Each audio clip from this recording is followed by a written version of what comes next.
Live from beautiful Charleston, South Carolina for tonight's USL match as the Charleston Battery welcomes the Tampa Bay Rowdies to MUSC Health Stadium in the very first meet between the two teams this season.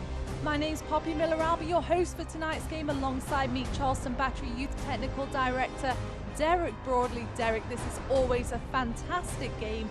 One of the players that we want to keep our eye on for the Rowdies always plays a huge role in the matchup. It's veteran Georgi Ristov. Yeah, Ristov's a great player. He's a veteran Bulgarian international. He scores lots of goals, and the great thing about him is he scores lots of different types of goals. He's a very intelligent player, makes unbelievably great runs in behind defenders, and he's going to be a real threat in the game tonight. He really is a quality player, and like you said, just tied that Rowdies record for leading goal scorer of all time. On the other side of the ball tonight, though, for the Battery, it's striker Ian Svanteson. Yeah, Ian's a 6'6" striker, and he's now added goals from outside the box. You know, last week he scored his first goal now in USL play, which is great. He's going to be coming into the game with a great deal of confidence. Again, he's a big target man for the Battery, and now he's starting to get all different types of goals. He's going to be a real threat. Keep your eye on him tonight in the box especially. Hangs on the last defender and is always ready for the tap-in. Let's take a look at the standings in the Eastern Conference heading into tonight's match. Louisville City FC remain the only team unbeaten at the top of the league after drawing against ATL UTD2 on Saturday. It was Cameron Lancaster who opened the scoring for the defending champions, but Andrew Carlton found the equaliser in the final minutes, and as you can see there, the Charleston Battery sitting in 7th place. We're going to take a quick break, but when we come back, we'll have a quick look at tonight's starting lineups presented by Banner and kick off from MUSC Health Stadium. It's the Charleston Battery taking on the Tampa Bay Rowdies up next.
Welcome back to MUSC Health Stadium. It's the Charleston welcoming the Tampa Bay Rowdies for the very first time this season. Poppy Miller here alongside Charleston Battery Youth Technical Director Derek Broadley.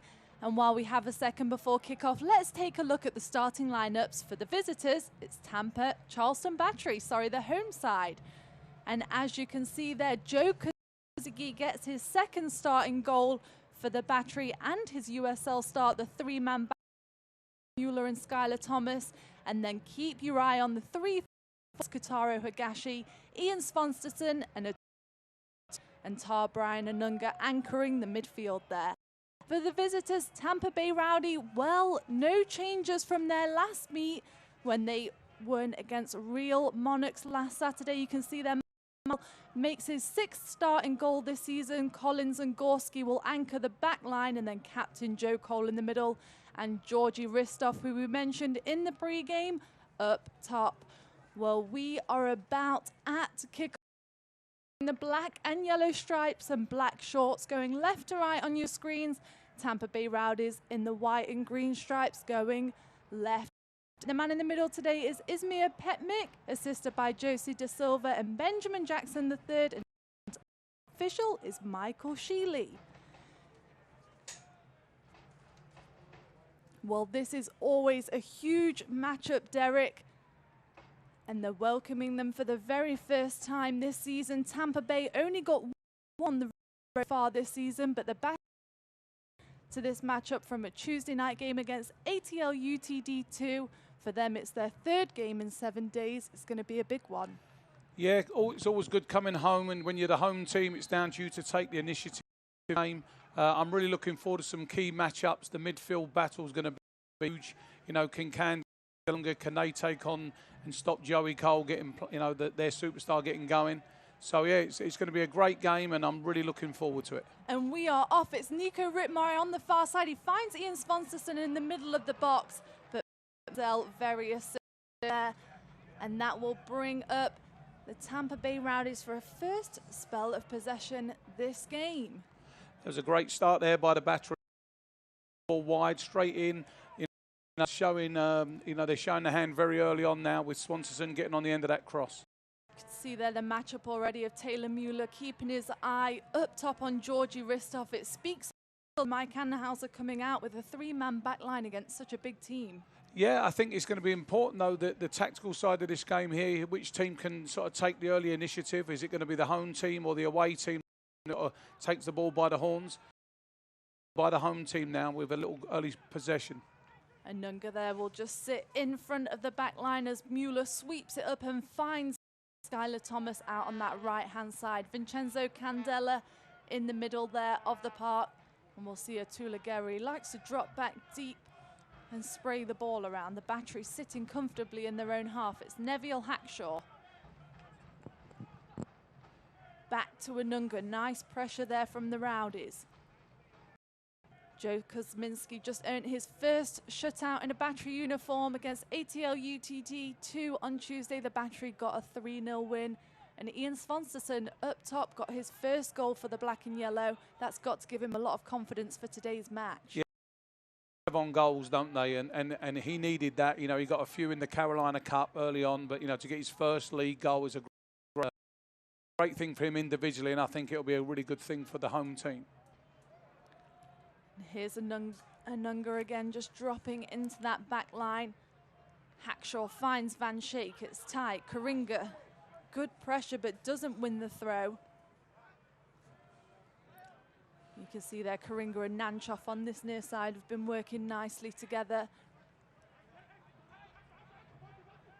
When you look at the game, Poppy, there's lots of key matchups all over the park, isn't there? You know, you've always got to keep an eye on risk. There's the midfield battles going on, which wide players can force each other back. So there's some really good key battles for people to watch. And one player that especially will have to do the Rowdies, it's Joe Cole, the veteran, brings so much experience to the side. Obviously has a huge wealth of experience and history in the English Premier League, but also coming into this matchup on superb form, got a goal and assisted Ristov to tie the Rowdies' all-time goal-scoring record. So keep your eye on him, who will be just sitting in the centre of the field. Karinga looks for Cole, but intercepted there by Anunga.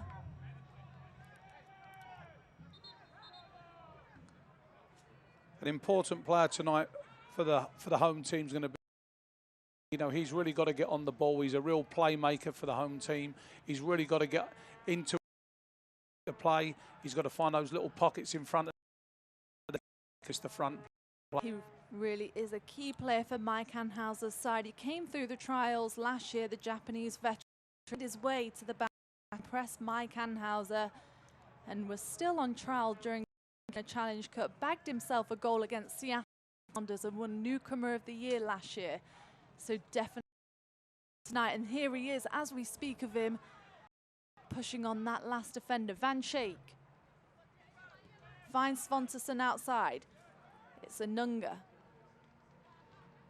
Long ball out wide to Thomas. Thomas takes a loose touch but manages to find Rittmeyer just out of bounds over there. Just a few there from Skylar Thomas.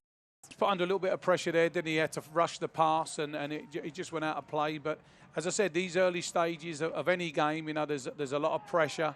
Both teams in the early stages. There was a little bit of a bad tackle there. It was a late one. It was a real, what I call an early game challenge there. And hopefully, you just pick him up and get back on with the game. I can't even see who's injured there. Anders down. You can see Stuart Campbell just below on the sideline.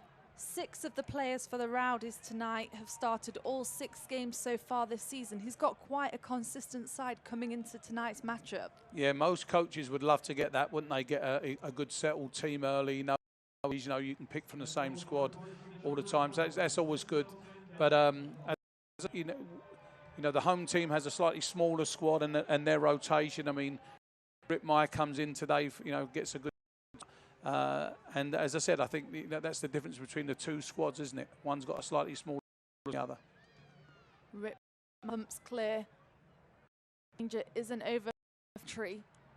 Neil Collins just finding his way down that right side. I think Candelar was booked on that previous challenge, which, you know, is not a good sign this early on. It's Mizell. Put under a bit of pressure there. Van Schaik wins the header. Higashi was going to be offside, so he'll just let that one run back to the goalkeeper. Mizell, another one that's off to a flying season. He's his second with the Tampa Bay Rowdies, 3rd in the USL for clean sheets with 3 on the year already. And 17 saves. Key part to this round. Van Schaik looks for the one long ball down the line to Svanterson. Nice covering there from Gorski.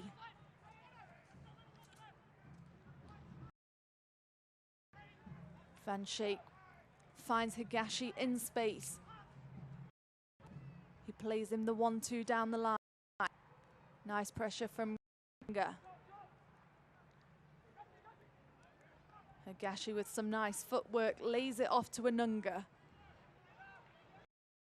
Up there by the home team there, worked it round. Fernandez just forcing Skylar Thomas to go home as the Rowdies get their shape and keep the battery in their own half. Rittmeyer. Kotaro Higashi today, like we just mentioned, just plays all over the field. Very difficult for defenders to keep their eye on. Candela in the middle of the park. It's a nice build up the home team, isn't it? They've strung losses together. They've worked the ball across the field, looking for those little openings in behind. Very patient, and for the away team to do a lot of chasing in stages. Karinga just gets that one clear. You can see there he just puts his hand up to him. They'll want to be working that one out of the back. Invites Hackshaw forward. Puts Van Schaik in a bit of pressure there, but gets the 1-2.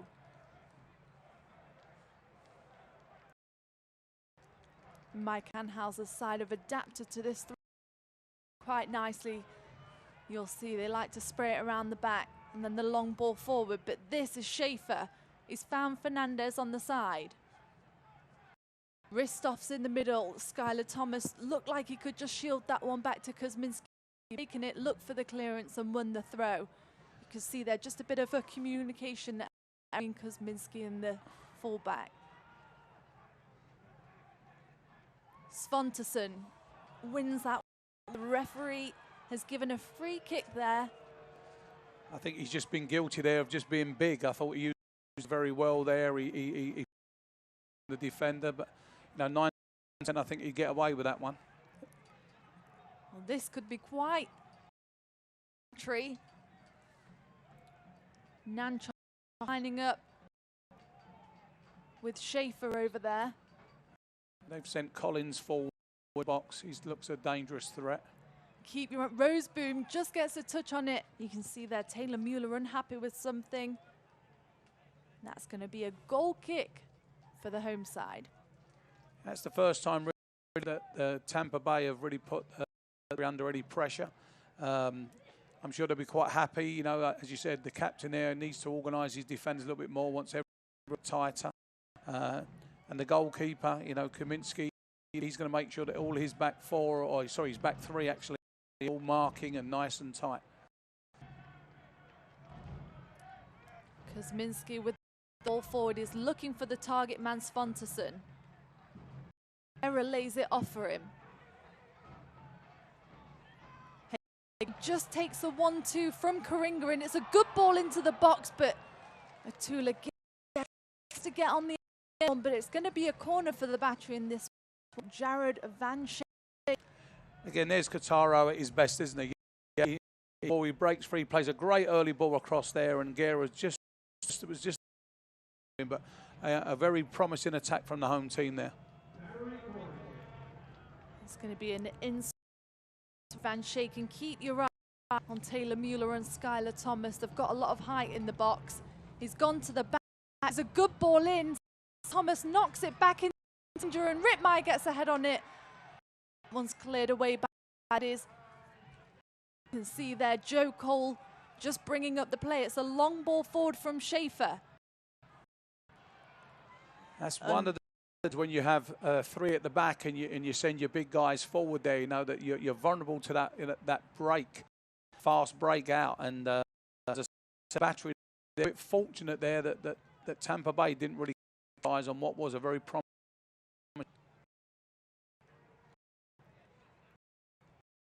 Thomas with the long ball forward. Svanteson takes control, leaves it for Rittmeyer. Now with pace. Collins has come across to put the pressure on. Nice sturdy challenge there from Collins. Yeah, Rittmeyer really enjoys, doesn't he? There's 1v1 situations, and you know, as I said, if he can get down the outside, and that will be a big advantage for the home team there. Hackshaw. He finds Guerra. Guerra finds through the legs of Roseboom. He gets the shot off. Nicely read there by Cody Mizell. He's dangerous, isn't he, though, Atula Guerra at the top of the box in just putting himself in the perfect position to take a shot. Yeah, him and Kataro work really well together, don't they? You know, they find those little pockets. They combine very well in front of goal, and they're very hard to pick up for these big central defenders. Roseboom gets the possession. It's a long ball forward to Ristov. Mueller's there with the cover. He lays it off to Kuzminski. It's a good clearance out the back. The pressure is on from Guerra there. Yeah, Ristov just showed everything what he's about there, didn't he? You know, it was like a long ball forward, but he makes great intelligent runs in behind people, and it was only the strength, I think, of Mueller that kept him out there. So he's definitely going to be a threat for the visitors. And if anybody wants a goal tonight, it's going to be Georgi Ristov. He's just equalised the Tampa Bay leading all-time goal scorer. So he'll be looking to edge that tonight. It's Schaefer. Another one that started 6 of 6 games this year. Rittmeyer, safety first from him. It takes a nasty deflection for the Rowdies, and that's going to be a goal kick. Schaefer's not happy with the referee there. I think he thought he got a, you know, I think it was Patilios who was there, and he obviously didn't think he touched it. In a great position, the goal kick. Schaefer, another veteran on Stuart Campbell. That brings a lot of experience to the side. Played several years in the Bundesliga. And an instrumental part of the team, especially on those sets. It's Atula Guerra. Just late there in the challenge from Karinga. What's going to be vital in this game, Poppy, is Taro and Guerra get on the ball and they just run the 8. They're always going to draw. And then from fouls, you get really promising set-piece positions here. Again, it's another chance for the big guys to go forward. I think the Battery, you can see now, have definitely organised their defence a little bit better. They're not going to get caught on the counter. You can see the just Brian Anunga left behind the ball. Joe Kuzminski way off his line. It's going to be Enzo Candela over the dead ball with the in-swinger, and keep your eye on just hanging on there right at the back.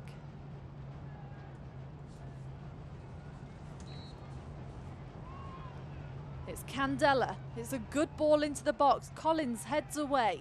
Higashi's going to pick the loose ball up. And that lofted ball just gives chance for Ristoff and Joe Cole. Dangerous. That's exactly what happened just last game with Joe Cole. He just takes a chance on that last defender, puts them under pressure. Yeah, that was a 2v2 situation there, you know, which is not ideal when your big players are all left up front. Hackshaw finds Higashi. Karinga there just using his body strength to get in the way. I think the home crowd wanted a free kick there, and it looked very, very, very tight. Ristoff lays it off to Nancha. Mueller comes across for the cover. He goes home to Kuzminski. Kuzminski nice and comfortable out the back there.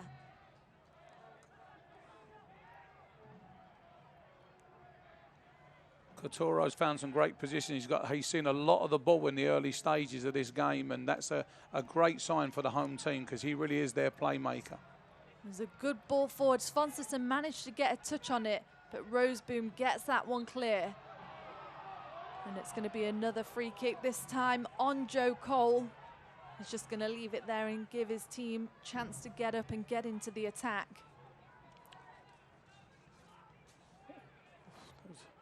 Gorski just loses it there in possession. So good ball through from Kotaro Higashi there, just looking for Guerra. Mizell just under a bit of pressure there, gets a good clearance. Just I'm not sure what Gorski was trying to do there. I think he sort of lost his concentration there, gave a very poor pass across in a very dangerous situation. I think the visitors got away with one there. Very casual.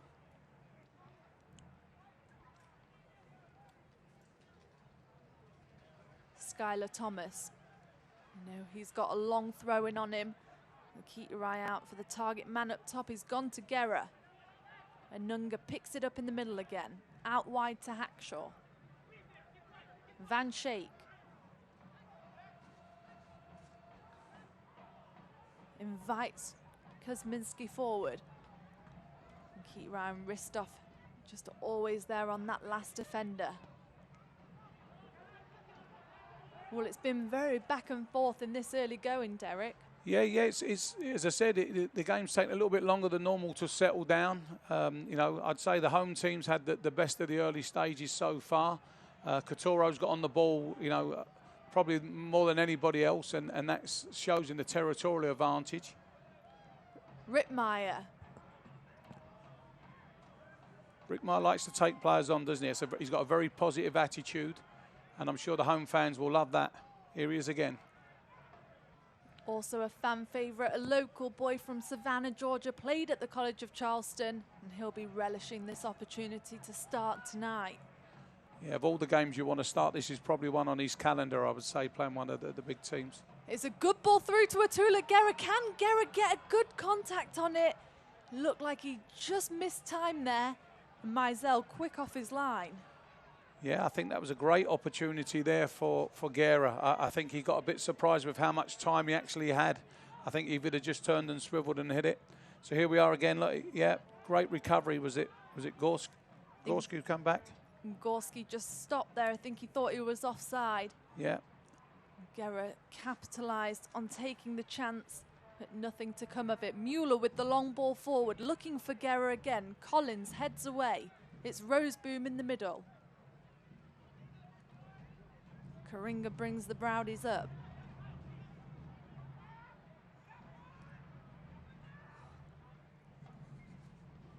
Guerra puts the pressure on, but Mizell clears away. You can see Fernandez just giving Skylar Thomas a bit of pressure there. Yeah, the home team need to be a little bit more purposeful there, just keep the ball. You know, it was a big, quick turnaround. Mueller steps up to clear. Karinga's just going to shield that one out. The battery done well to get back in defensive shape. Ristov lays one off for Nanchoff. It's a good ball into the box there from Ristov, looking for Fernandez. But Kuzminski does well to get that one.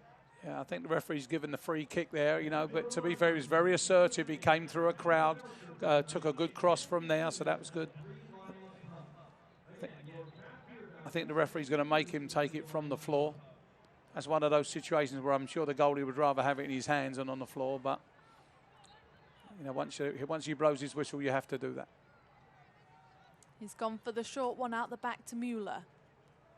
Mueller looks clear to Svansterson. It's a nice flick onto Higashi. Play on, says the referee. Fernandez on the far side. He's not got many options on. He turns around and goes home. Mueller wins the aerial duel there. It's always one of those dilemmas there, isn't it? You know, the away team there didn't know whether to give it out for a throw in and get their player. So, you know, he actually got up and got on with the game. But they sort of took away a little bit of the momentum of the attack there. Gorski. Unlucky there from Tarbrian and Nunga. It's difficult, isn't it, when it just flips up there? Yeah, that absolutely accidental, but there's the grey area right there, isn't it, on handball. You know, some referees would say that's an accident play, and then other ones would give it.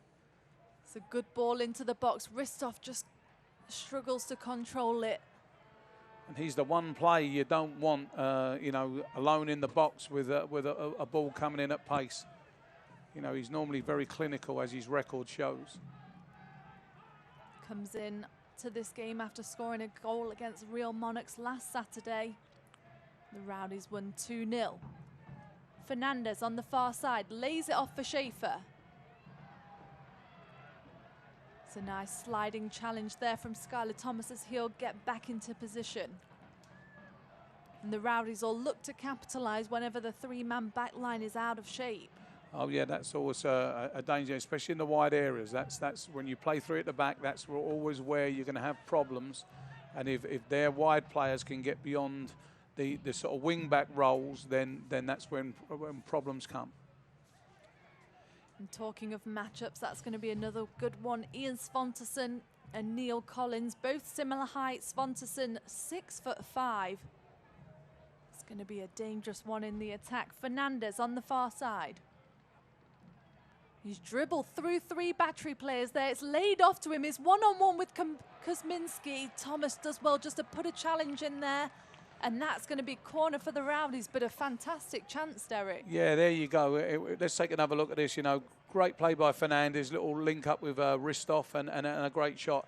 And as I said, Medinsky just, he stood up well and got a good block on that. Fernandez just finding his way through the battery back line there at the top of the box. This is going to be a corner. It's going to be an outswinger from the left-hand side. No worries there at the back of the box, but it's played into the mix again. Mueller heads away. That's going to be another corner for the Rowdies. Very intelligent ball back in there, wasn't it, by Joe Cole? He was going away from goal. He just hooked it over his head, put it back into the dangers area, and the home team, the battery, have to get it away for another corner. A lot of pushing and shoving going on in and around the box there. Looks difficult to see as well with the sun. Nanchoff plays one into the middle. It's a good ball in. And you can see there. I think it was Gorski there. Yeah, Gorski got his head on the ball there. Lots of pushing and shoving. It's very hard to see, you know, who's going to get their head on it and who's going to, you know, who's going to block someone off. Svanterson lays it off for Guerra. It finds Higashi. Collins now takes his space. It's out wide to Portillos.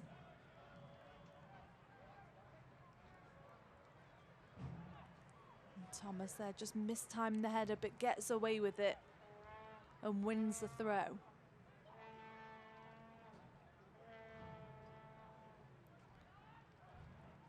Guerra with time. Plays it back to the middle of the park. It's out wide to Hackshaw.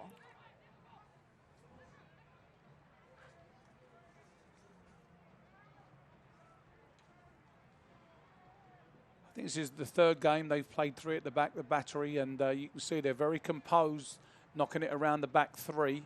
I think one of the things they'll be looking for is how quickly they can transition that ball forward when they do get put under pressure. Hackshaw there under a bit of pressure, but works it out nicely. Yeah. Neville Hackshaw is very composed on the ball. He's played midfield already this year, so you can see he's very happy to have the ball even under pressure. Taylor Muller's another one. He's very comfortable, as is Schuyler. So, you know, this three-man back system, when they've got a little bit of pressure, it shouldn't be too much of a problem for them. Then it's about, can the midfield players link in and try and give them some support to play through, or they have to decide to go long, and with Swanson up top, both options are viable. Higashi in the middle of the park. He takes his time, lays one off to Guerra. The battery just enjoying a nice bit of possession here. They'll look to spray it around the back line. Out wide to Hackshaw. Finds Van Schaik. Nanchoff and Karinga just tag team there. You can see Stuart Campbell just out of your screen, just telling his team just to calm down, get the possession. Hackshaw, back to Mueller. Candela joins in on the back line. You can see the visitors have actually set up their line, haven't they? Their line of confrontation is just over the halfway line. They're very compact. There's not many gaps in. There's not much room in behind. It's going to take some good, bright play from the home team to try and play their way through this Tampa Bay. Two banks of four in front of their goalkeeper. Nanchoff lays one back to Fernandez. Nice pressure there from Rittmeyer. Collins turns Svanson, finds Roseboom in the middle. Brings Mizell into the game. It looks like Nanchoff and Cole just keep swapping in the middle there, just changing different sides. Yeah, Joey Cole, you can see he's a very clever player. He's always looking to find those little pockets wherever he is, so when he gets the ball, he's always got space around him. There's no doubt he's a quality football player. Lays one back to Nanchoff. He goes out wide. Higashi's tracking back. It's a good ball into the box. Skylar Thomas clears it away. The danger isn't over for the battery, though. Fernandez at the top of the box. It's a good challenge, that, from Anunga. Wins the second. Now this could be a chance for the battery. Guerra going forward with pace. He's got Van Schaik on his left. Again finds Kotaro Higashi in the middle. He lays a nice one forward for Ian Svanson. Just nicely intercepted there by the Rowdies back line. Yeah, that was a good chance. That was a very promising attack there by the battery, wasn't it? They worked the ball well. Guerra made a real positive run and almost got Ian Swanson in from Kotaro. And this is going to bring up a chance for the battery. It's a bit far out. Yeah, this is one where you can maybe try and work it down the flank. Let's go back to that. Is that? Oh, there's the challenge there we're looking at. So, yeah, it was a definite foul there. And that's still going to bring up Taylor Mueller and Skylar Thomas into the box with Ian Svanson and Atula Guerra. That adds some height. It'll be Van Schaik from the far side. You can see that Tampa Bay, they are worried about this, because look, they've actually left no one upfield. They definitely know they need to defend this free kick. Here it comes in. It's a good ball into the penalty spot. Head away by Fernandez.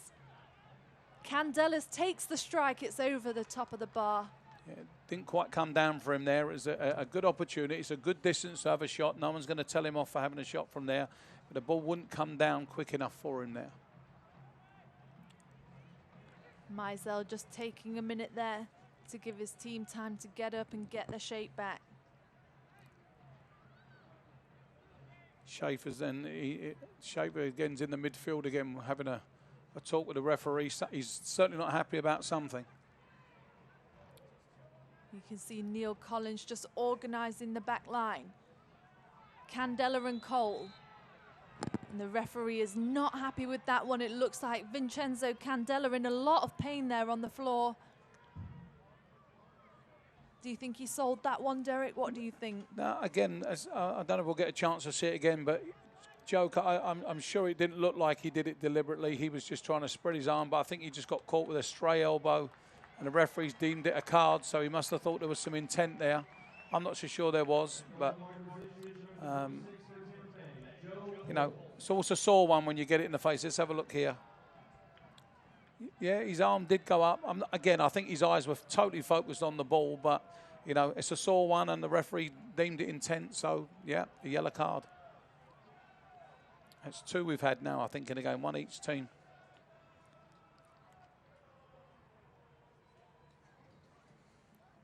Well, we're at the 30-minute mark. 0-0 here at MUSC Health Stadium. Poppy Miller here alongside Derek Broadley. Thank you so much for joining us wherever you are.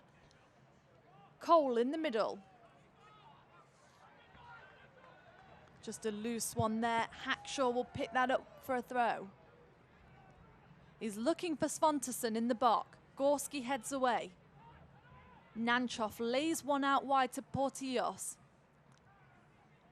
Does well to keep that one in play, but Higashi and Guerra are there with the pressure. Rittmeyer will pick up the loose ball. Higashi again finding it at the top of the box. Can he get a shot off? He lays one off to Rittmeyer. Just a heavy touch from Rittmeyer there. And it looks like somebody's down in the box. Kotaro Higashi might have just... I think he just got caught on the way back there. But again, you can see how intelligent he is. You know, he's there. He saw the run. One of the runs, I think it was Guerra, went offside, but he looked for Rittmeyer out wide and just slipped it into him. Just a bit of a poor touch. Gorski finds Nanchoff. It's a good ball forward. Ristov lays it off. Cole in the middle.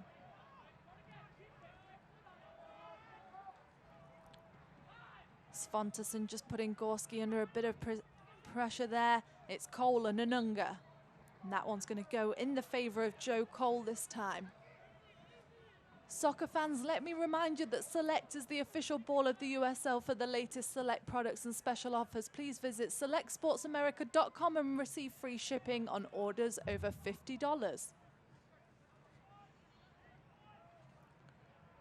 Roseboom lays one off.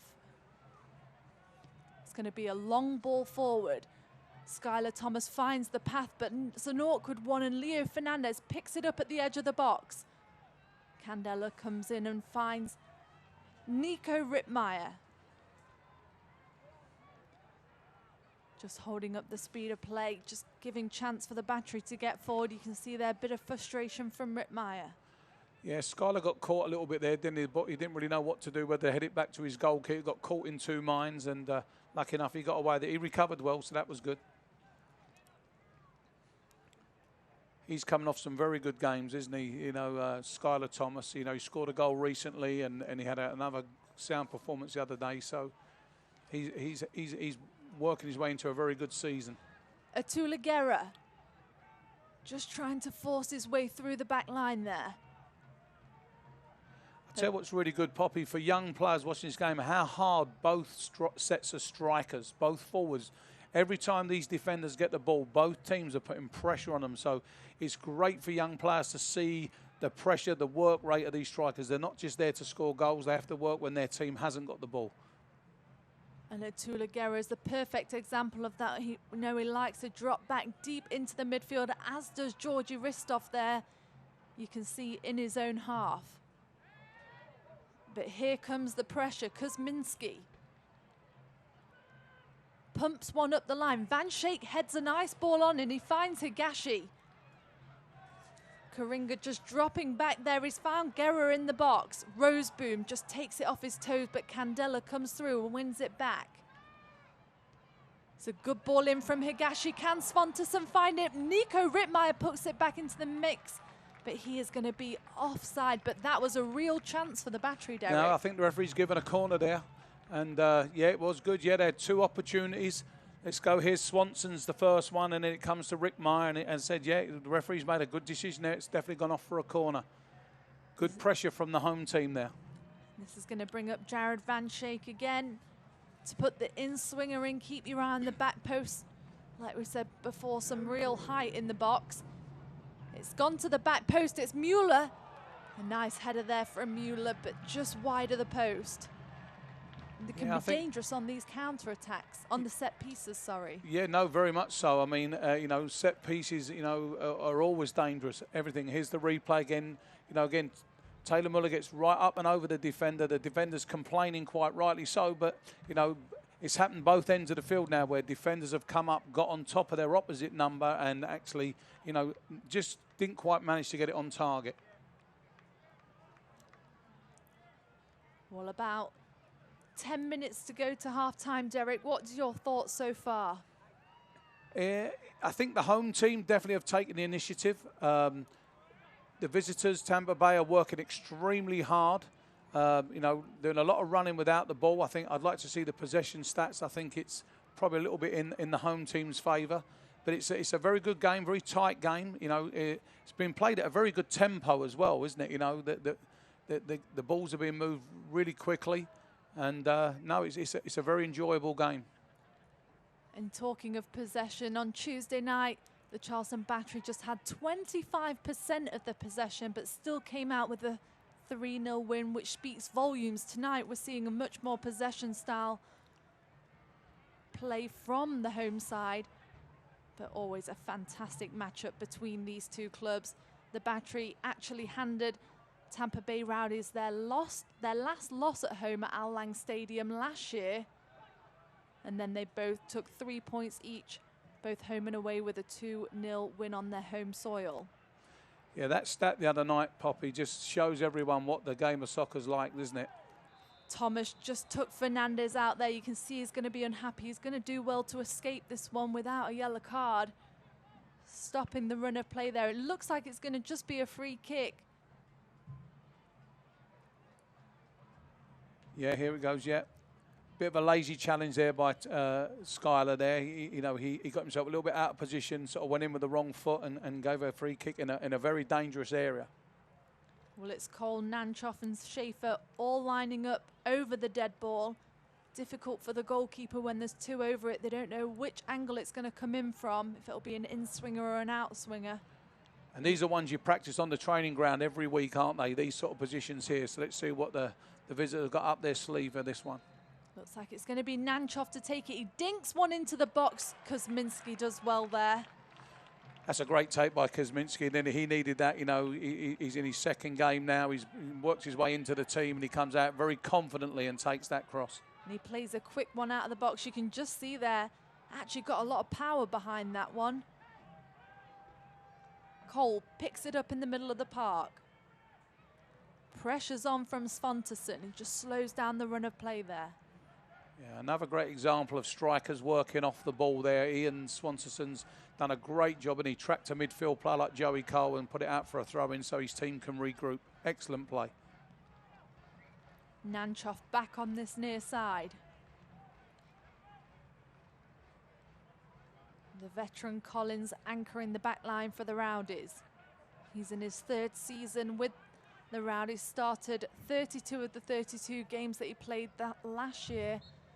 Absolute crucial link for Stuart Campbell's side. This is going to be another free kick for the Rowdies.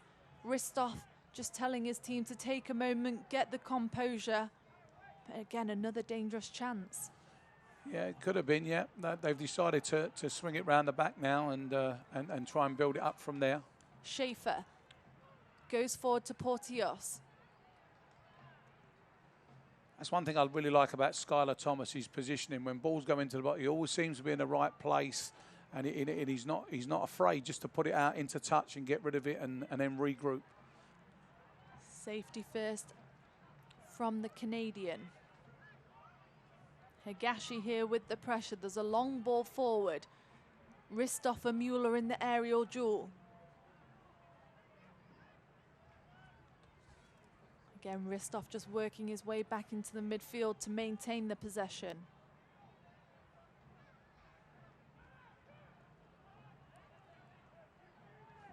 The Rowdies just enjoying spraying this one around the field.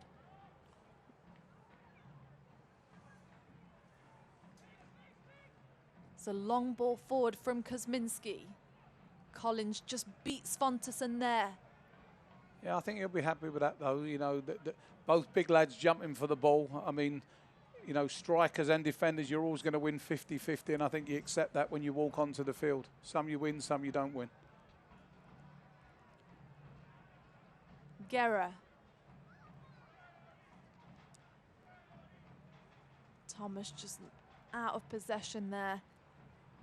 Yeah, again, he was put under pressure, and his technique was just challenged a little bit in those really tight areas. It came from the home team's throw as well. Portillos on the far side.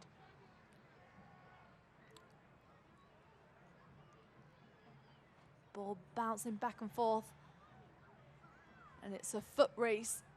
Thomas doing well just to shield the ball there from Ristoff. So we got into the final 5 minutes of the half, and as I said, now you get to that time. I think we mentioned that all the time about teams not wanting to concede or give something silly away just before half time. You know, it definitely influences what the coaches are going to say when you walk in that locker room.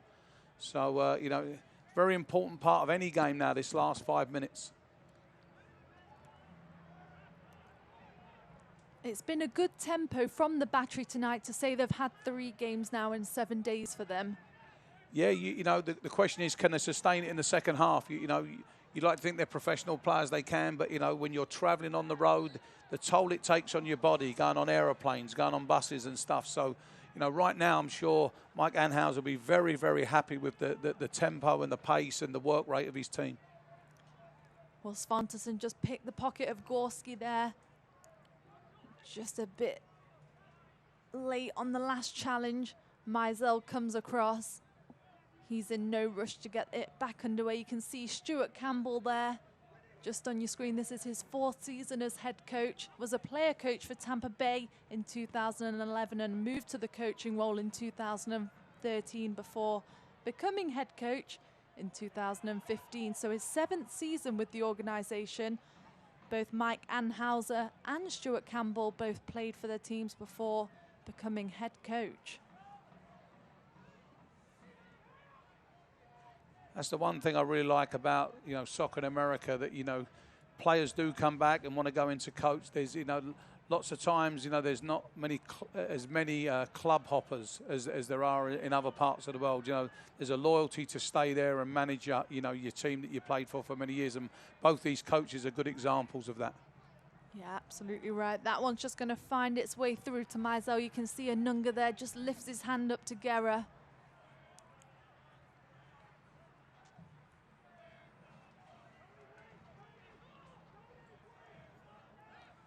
Fans, let me remind you that you can hear exclusive stories directly from the USL's players in USLsoccer.com's From the Pitch, with written video content that provides unfiltered access and a first-person look into the professional game and players' everyday lives.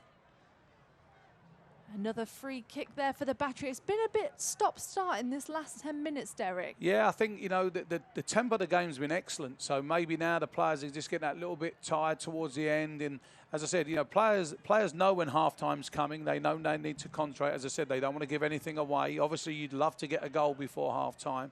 But sometimes that safety first comes in, and then you get a few little clumsy challenges. So, you know, we'll see how it goes. We've got 2 more minutes left, and whatever the referee's added on at the end. And I think the trainer's only been on once, so there shouldn't be too much stoppage time. Joe Cole in the middle of the park takes on Higashi and Anunga, but can't keep the possession. Roseboom just comes through there. Back to Mizell, who pumps clear. Joe Cole just got caught there. That's not like him to just leave himself in one of those positions. No, especially that deep in his own half. You know, you'd expect a little bit more from him there. You know, a man of his experience. You thought he would have just, you know, popped the ball off somewhere rather than running towards his own goal and getting caught. Even a nice simple pass back to his goalkeeper. But it shows we're all human. You can see him just bent over there, just taking a minute to catch a breath. Yeah, Joe comes from London, and you know, where I spent a lot of my time, and I'm sure the temperature here. He didn't play in too many games in this heat back where he was in East London. You're absolutely right. I spoke to him before the matchup last season, and he said that is the biggest change in coming over here, is just adapting to the heat. It's a fantastic night for soccer, but the humidity really does to get to you, especially when we get to mid-August, and the temperatures in Florida and Charleston. Just going to be very difficult to play in with that humidity. Yeah, I think the two biggest things, you know, since I've been here is the humidity, the change in temperatures, and obviously the travel time. You know, traveling around, it's almost like soccer in America is almost like Champions League football, the distances you travel. So, you know, I'm sure it does take getting used to. But, you know, he's travelled all around the world, Joey Cole, so he should have no problem adjusting it on a regular basis. We can see there the assistant referee just holding up 1 minute of added time here. It's 0-0 at MUSC Health Stadium. Poppy Miller here alongside Derek Broadley. Anunga invites Hackshaw forward. It's a nice ball through to Atula Guerra. Guerra finding space at the top of the box. He gets the shot off, and that one finds the back of the net. Just on the stroke of half-time, Derek, like we were just talking about.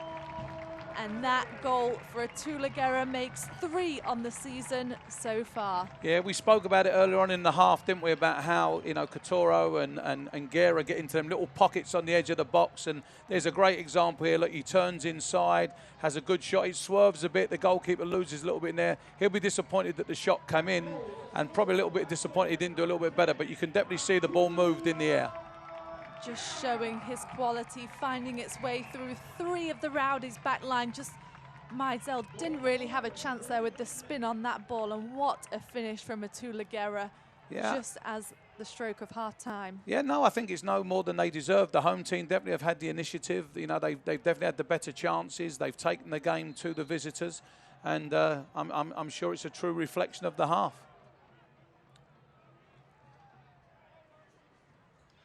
Now the Battery want to make sure that they just go into the locker room with that lead. They're going to. That's going to be all from the first half here at MUSC Health Stadium. The Battery heading into the locker room 1-0 up, with Atula Guerra finding the back of the net in stoppage time. What a fantastic finish. We're going to take a quick look at some highlights before we go out to break.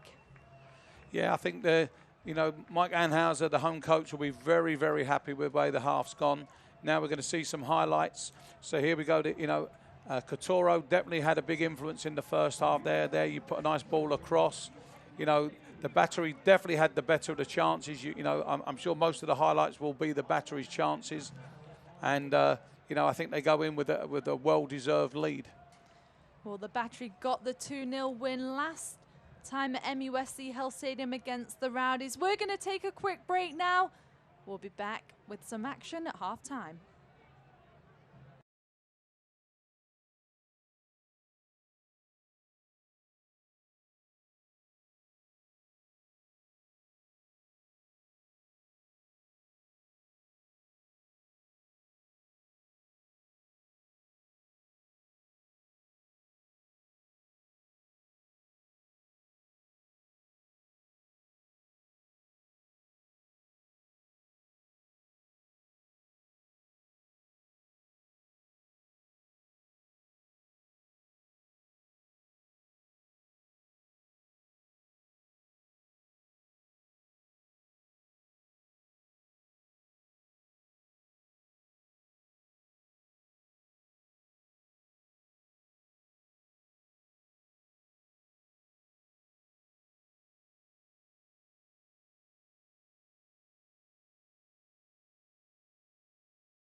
Taylor here. I've got Nico. We're at Holy City Brewery in Charleston.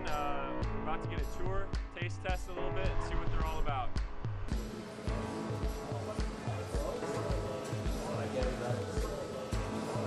What's up, man? I'm Taylor. Chris. Nico. Nice to meet you. Yeah, you too. Cool. We're gonna walk around and drink some beer and talk about beer. Let's talk about it.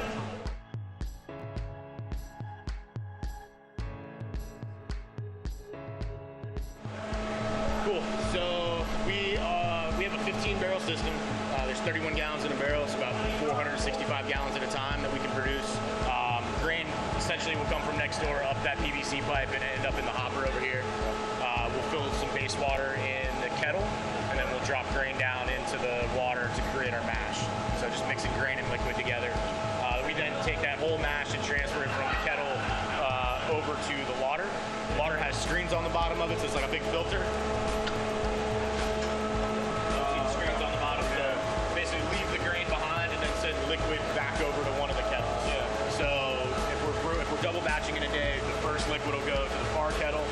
That way we can start the process over again, and then the second liquid can go into the middle kettle. Do you guys reuse the grain at all? No, once the grain's used, it's pretty much done. Nothing else to use it for, just throw it out? We take it out to the trailer out front, and Thomas Agree takes it to his farm on James Island and takes some cows. Compost? Yeah, that's awesome. Yeah. It's then going through the hard pipe in the wall and going over to one of the 60s next door. We're brewing porter today, so the beers we do all the time that we put in cans go into the bigger tanks next door, which we'll walk over and check out.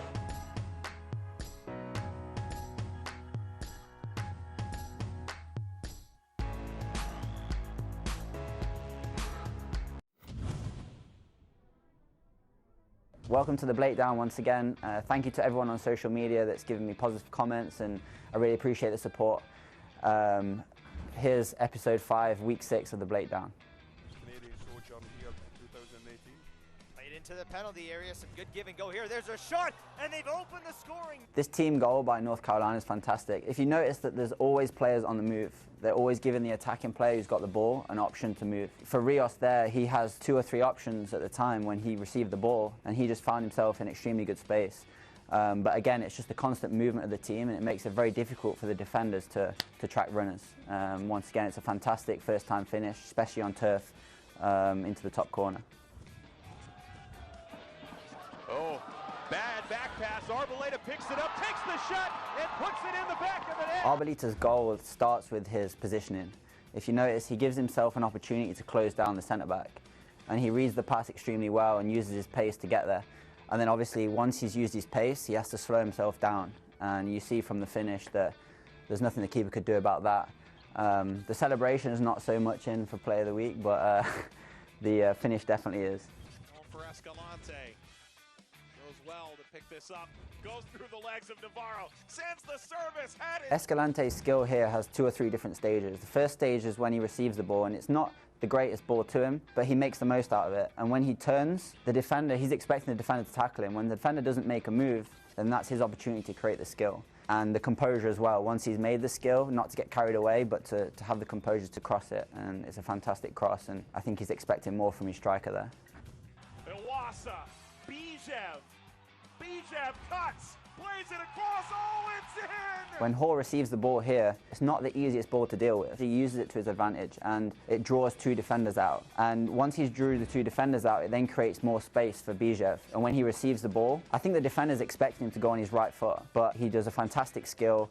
And at a tight angle there, it's a fantastic finish. The composure to relax himself, but to slot it through the keeper is fantastic. And it makes it very difficult for the keeper to get down low when he shoots it at his legs. I hope you've all enjoyed episode 5, week 6 of the Breakdown. I look forward to seeing you next week.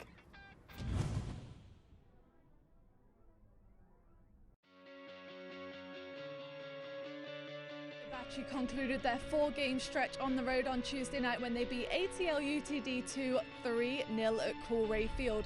Ian Sponsorson and Gordon Wild both got their first goals for the black and yellow of the regular season. The Battery will now return back to MUSC Health Stadium for 5 consecutive home games, starting right now with the Tampa Bay Rowdies. For the Charleston Battery, I'm Poppy Miller. Let's take a look around the league. Louisville City FC remain the only team to be unbeaten at the top of the Eastern Conference after taking a point from ATL UTD2 on Saturday. It was Cameron Lancaster who opened the scoring for the defending champions, but Andrew Carlton found the equaliser in the final minutes, leaving them with just 1 point each. And that was one of the 8 USL games this week out of the 11 that ended in a tie. But Tampa Bay Rowdies wasn't one of them, as they took 3 points and a 2-0 win from Real Monarchs. Georgi Ristov made history on Saturday night as he tied Derek Smythurst for all-time leading goal scorer with 57 in a Rowdies uniform. And Georgi Ristov wasn't the only one on top form for the Rowdies that night. Joe Cole also had a standout game, scoring the first and assisting the second, winning himself man of the match and earning USL Team of the Week honours. That just about wraps up Week 7 for us. For the Charleston Battery, I'm Poppy Miller.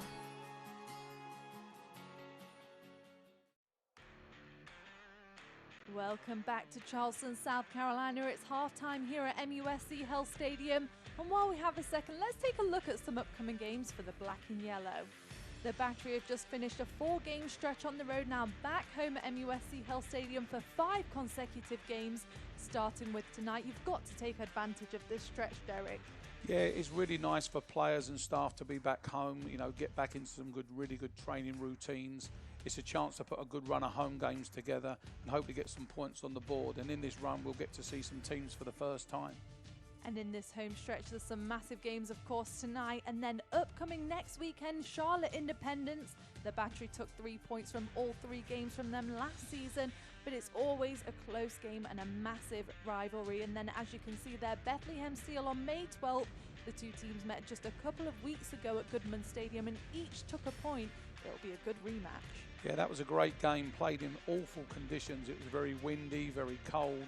So we're going to see a totally different type of game here. It's always a good gauge to play someone you've played earlier on in the season, just to see how far you've come. It's always nice here playing in nice conditions in Charleston, South Carolina as well. It will also be military night, so a free ticket to all active duty and veterans. Visit charlestonbattery.com for any more news and information on that. And then, as you can see there, Ottawa Fury on May 19th.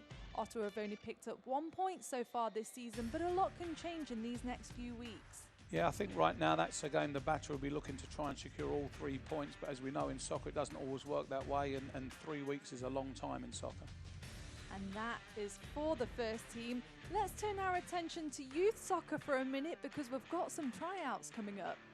Yes, if I was a young player now living in Charleston, I'd be very excited to what's coming up. You know, the Battery have partnered with the Charleston Fleet. Young players should really definitely come out and take a look at what's on offer for the youth going forward in this area.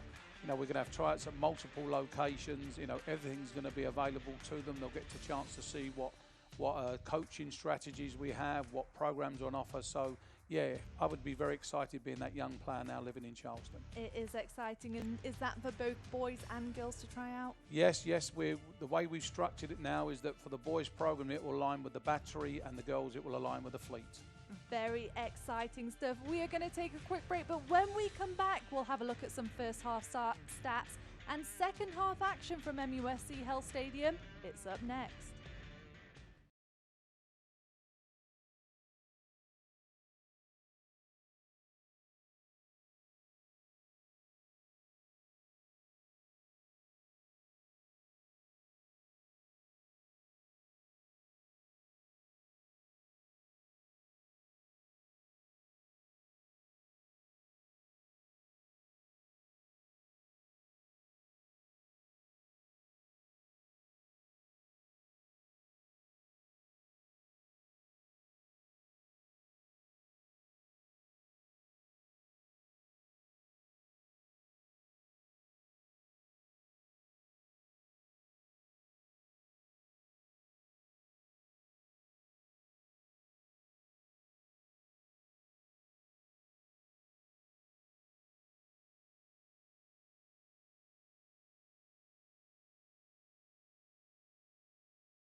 Welcome back to MUSC Health Stadium. It's 1-0 here at halftime. The Charleston Battery leading Tampa Bay Rowdies. Poppy Millie here alongside Charleston Battery Youth Technical Director Derek Broadley. Thank you for joining us wherever you are tonight. While we have a second, let's take a look at some of those first half highlights. We're going to take a look at some stats first before we look at those highlights. As you can see there, 1-0 the Battery lead the Rowdies, 9 shots on goal compared to the 4, but it's the possession that we're surprised at here, Derek. Yeah, it certainly seemed that the Battery had way more possession than they had, but, you know, they certainly had the territorial dominance throughout the first half. But, you know, the most important stat obviously is the goal, but, you know, 9 shots to 4 showed you how much more the home team had of the ball and how much harder the visitors had to work. And you can see there the fouls, 10-6. It was a bit stop-start there late in the second half. Let's take a look at some highlights of the first half before we get to kick-off. Yeah, Kataro was a real threat, wasn't he, throughout the first half. He got into some great positions, him and Guerra. And, you know, they got several set pieces that, you know, the Battery had many chances to get in, and we'll see some of those. Certainly, the visitors had some very dangerous little combinations on the edge of the box, and both teams really worked hard from their set pieces to try and create some good opportunities. And that goal from the Battery brought to you by Baker Roofing. It was a Guerra at the top of the box, just found his way to the back of the net and beat Cody Mizell in goal.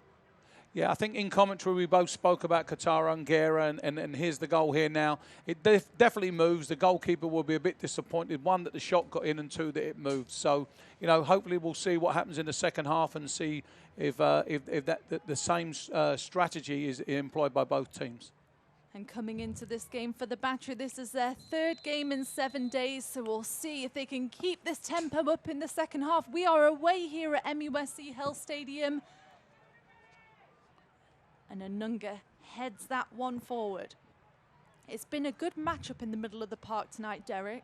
Yes, it certainly has. You know, we spoke about that right at the start of the game. You know, Candler and Anunga, they had to really sort of set the tone for what they were going to do. And then, you know, with Joe Cole and Schaefer, 2 very experienced players in there. And I think the home team pair has certainly fared better the first half than the 2 more senior players. But the danger side to that is that, you know, they've got a lot more to come.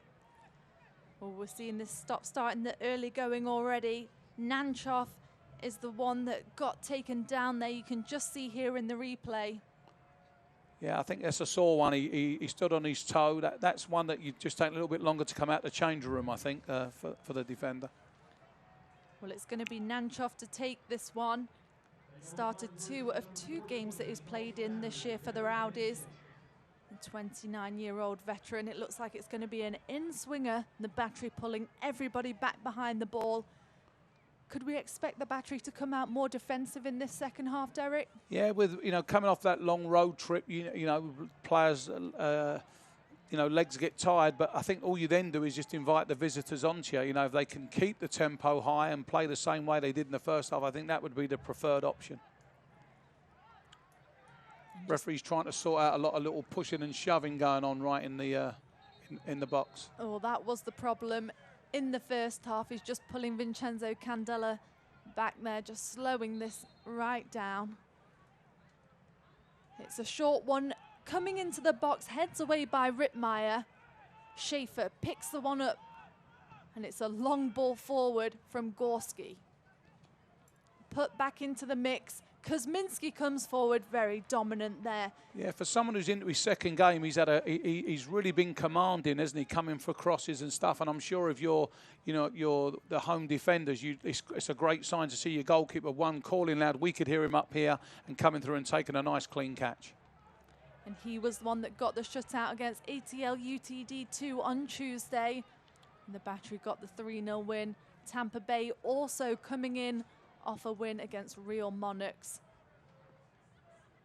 Guerra just taking a second on the floor there. Took quite a nasty knock. It looked like he took one to the face. But while I have a second, let me remind you that you can have your say in who becomes USL Player of the Month for each month and which players earn USL Goal of the Month and Save of the Month awards by casting your votes this weekend at uslsoccer.com.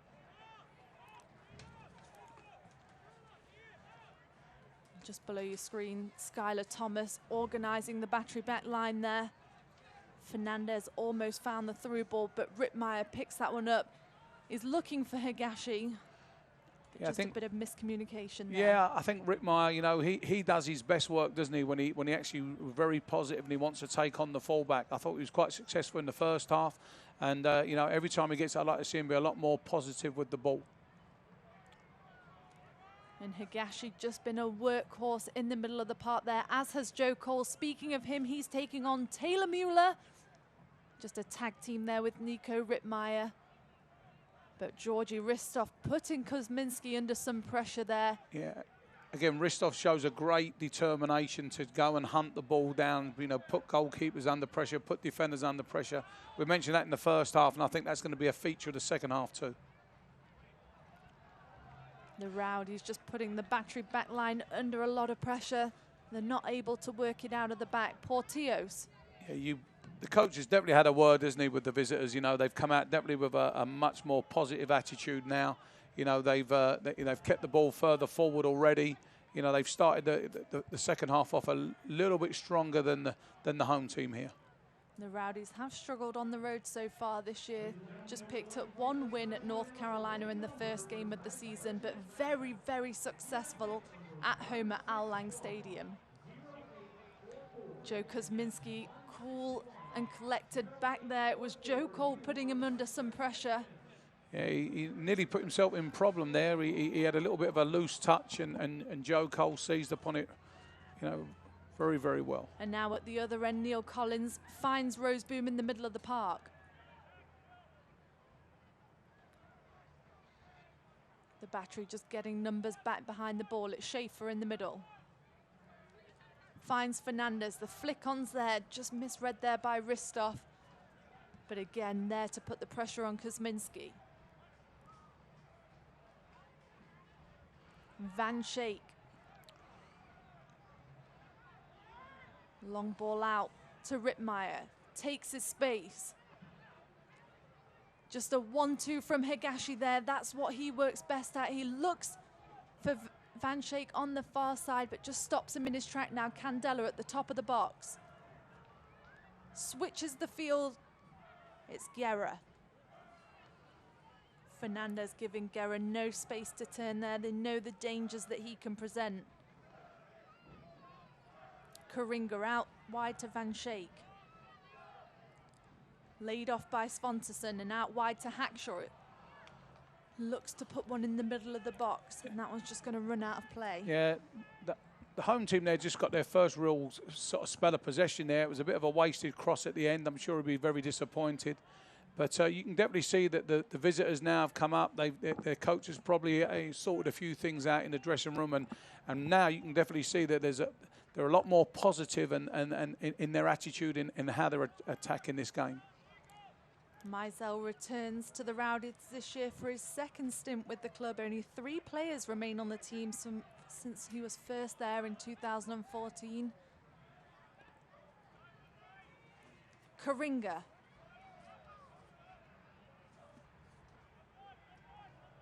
Forced back. Svanteson puts the pressure on. It's a long ball forward. Just takes an awkward bounce, that one, and the battery are lucky to win the throw.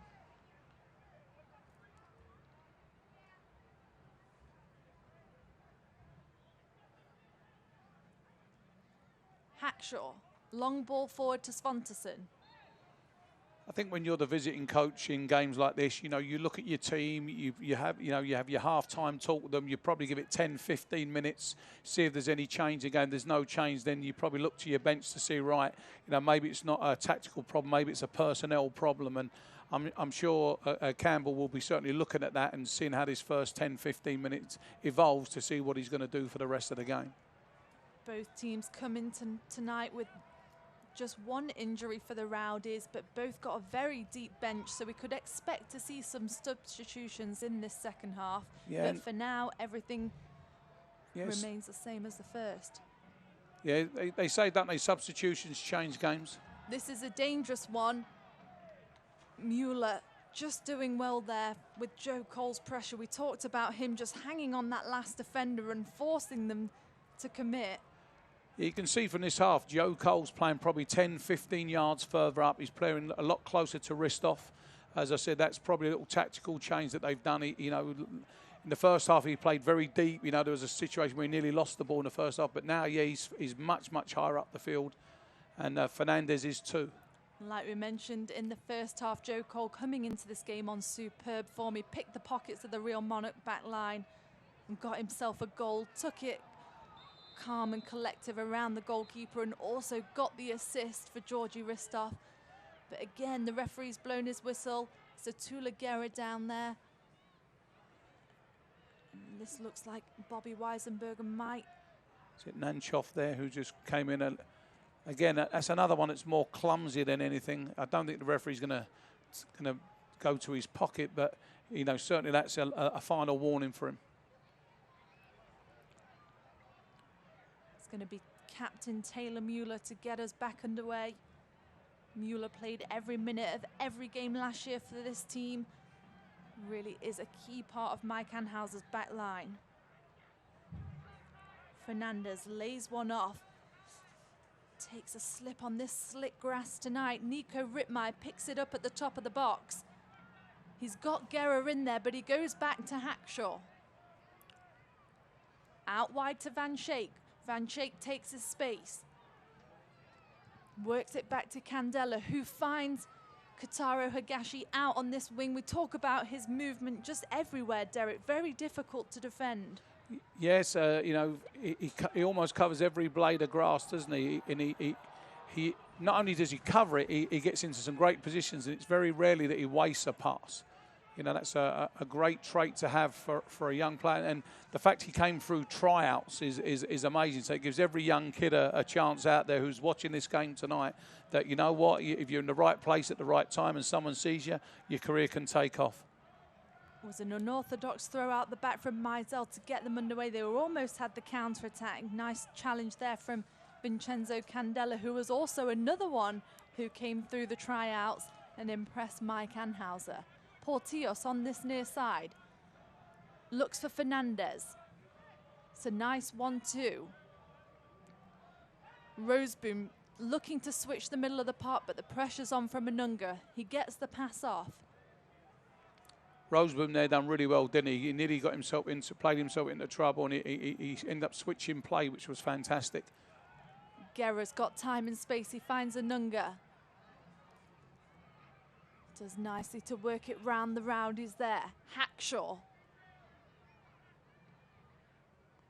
The battery just trying to work the ball into the attack, keeping the possession. Mueller, Anunga and Thomas spraying it around the back line. You feel that the visitors have really got to sort of come out this half, don't you, and try and really work their way back into the game. Yeah, as I said, the first half, the possession we thought would have been a lot more. Certainly, I think it's been addressed in the opening 10 minutes. Is it 10 minutes of this half? So, you know, you can definitely see there's been a change of heart. Not necessarily tactics, but just a change of attitude. And again, here's Joey Cole again running across, putting pressure on.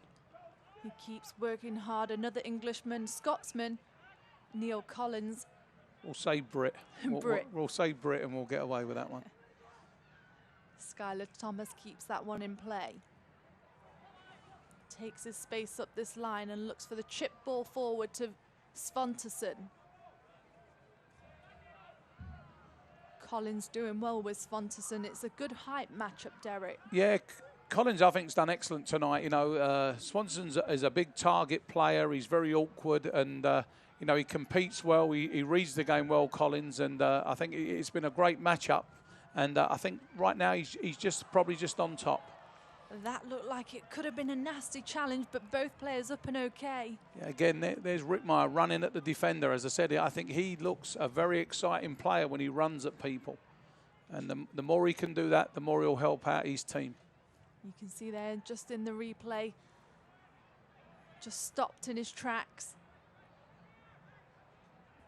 Rittmeyer with the possession. Mueller looks for Hackshaw, but can Hackshaw get control of that one? He does just enough there to keep it in play. The pressure is on from Joe Cole there. He doesn't want to lose it in that dangerous position. Mueller loses his footing, and that could have been dangerous, Derek. That's what we were just talking about with Joe Cole. Yeah, he finds, as I said, he's very strategic in how he makes his runs, isn't he? Now Svanteson taking his space at the box. Yeah, nicely done by Portios. Yeah, we were talking about Joe Cole there, you know, in that transition, but he sort of traps defenders, doesn't he? He waits, lets them have the ball, then he traps them, goes in, tries to steal it. You know, as you said, he got a goal last week similarly like that. And I think that the home team, just to be very aware of that and make sure they don't play themselves into trouble. You can see he's the last man to track back to the box. Been very energetic in the first half. It's going to be a corner from the battery, an in-swinger from Vincenzo Candela. Just taking his time there to get the ball into the box. Hackshaw gets ahead on it, but it runs out to Atula Guerra, and Anunga's going to pick it up at the top of the box. It's a good strike. Just wide of the post, but Brian Anunga just taking his chance there, and that's what you want to see from someone at the top of the box. Oh, yeah, great. And I'll tell you what as well, it was a side foot. There he goes. He opens his body up, side foot, just a push pass in, just trying to find that top corner. Very good chance. To be fair to the goalkeeper, I think he had it covered. So Minzel, yeah, I think he just would have got that. Well, it was Brian Anunga who got a goal against Tampa Bay Rowdies at Al Lang Stadium just from that exact position. A fantastic strike, found the back of the net last time these two teams met, but now we're back at the other end of the field and the Rowdies here for the chance in the attack. It's going to be Schaefer. Goes back to Collins. Gorski looks forward to Cole. And Cole just loses it there. And Candela's got time. Rittmeyer's making his run down this near side. Great play there by Candela, wasn't it, where he opened it up. It's a good ball into the box. Svantesson's there. He can't just get the tap in. Mizell came very quick off his line, very dominant. But Svantesson just in the right place at the right time. Yeah, his first touch just took him a little bit away, I think, there. But Vincenzo Candela done fantastically well there, didn't he? He broke from midfield, got it wide, great ball into the box. And Swanson was, you know, his first touch was just a little bit loose, and he tried to recover his touch right at the end. Well, that is going to bring the first substitution of this match. It's going to be Leo Fernandez, makes way for Graf, who's going to come on for Stuart Campbell's side. Just essential to add some fresh legs at this point in the game, Derek. Yeah, there's a little tactical change there. Even Ristov now's come out to this left-hand side. Graf's gone down the middle. Joey Cole's gone a little bit higher up. As we said, you know, a little while ago, that you get that 15 minutes to see if there's a change, and coaches normally make subs on the hour. They have their half-time team talk, see how the first 15 minutes of the game goes, and then, you know, is it a tactical change or is it a personnel change? And you know, Campbell's gone and said it's going to be a personnel change. So a little bit of a change. Ristov comes out the middle, and he'll see if he can find some more space out there, and Graf will go as your central striker. And this is Graf's first season for the Tampa Bay Rowdies. He joins the club from the Rochester Rhinos. Scored 11 in just 31 appearances. That is not bad, so keep your eye on him, because this could be a chance for the Rowdies. It's Nanchoff and Schaefer over the dead ball again. It looks like it's going to be Schaefer. No, Nanchoff at the last second. It's a set piece. Heads into the box. That's definitely one from the training ground there, Poppy. It was, you know, they disguised it. They jumped up. It was a good ball into the box. Well defended by the home team. Mizell off his line now to get this one back. He's looking for the long ball up. Graf doing well there. Wins the throw in for the Rowdies. Now it'll be interesting to see if the home team, you know, now that one team, the away team's made a change, you know, the Rowdies have made their hand, they've showed their hand to the other team. It'll be interesting to see now what's going on the home team bench, to see if they're trying to counteract that in any way, or they'll just be happy with how things are going. Well, you can see Mike Anhauser's substitutes warming up just below your screen. This one's going to find Schaefer at the top of the box. It's going to be a strike, deflected by Mueller. And Hackshaw gets that one clear, finds Higashi at the just short of the visitors' half. He was looking for Rittmeyer, but the Rowdies have picked that one up. Collins finds Roseboom in the middle.